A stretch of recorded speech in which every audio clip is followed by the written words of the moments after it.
May huling mensahe ang yumaong Filipino singer-songwriter na si Freddy Aguilar para kay dating Pangulong Rodrigo Duterte. Alamin kung ano ito sa exclusive report ni MJ Mondihar.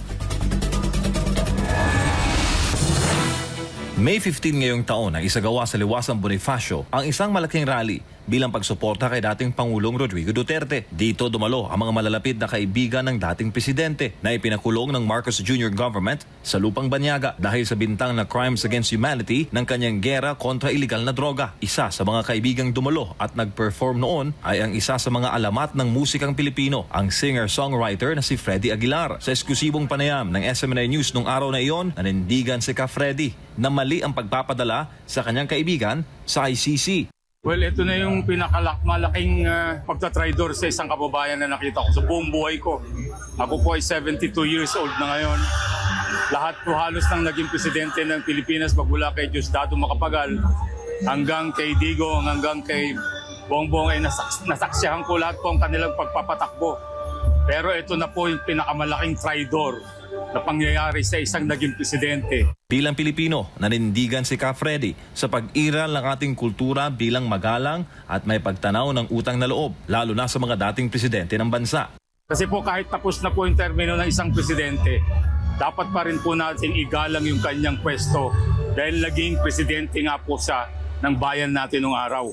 Bukod pa doon, isa po si Presidente Duterte o si Digong kung tawagin namin sa napaka-popular na presidente na nasaksihan ko rin sa buong buhay ko. Kilala si Ka Freddy hindi lang sa Pilipinas kundi sa buong mundo nang pasikatin niya ang Kantang Anak noong dekada 70. Ang anak ay naisalin sa mahigit 20 wika at itinuring na isa sa mga pinakamabentang Filipino songs of all time. Hindi lamang sa musika o malingaw-ngaw ang boses ni Freddy. Ginamit niya rin ito sa pagtuligsa sa katiwalian at paninindigan para sa mga mahirap at naaapi. Ilan pa sa kanyang mga tanyag na awitin ay ang Magdalena, Ipaglalaban Ko, at Bayan Ko na naging himig ng protesta sa panahon ng diktadurya.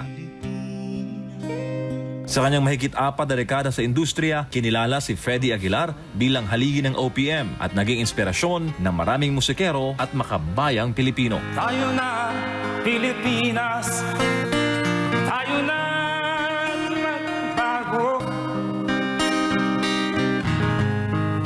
Hawak kamay tayo para sa pag-asenso. Ikaw at ako, tayong lahat kay Rodrigo Duterte para sa tunay na pagbabago. Ang masasabi ko po sa dating Pangulo, mahal ka po namin, Digong. Hindi mawawala yung pagmamahal namin sa iyo. At susuporta kami sa iyo hanggat sa kakayahan namin, hindi ka namin iiwanan. Tayong lahat kay Rodrigo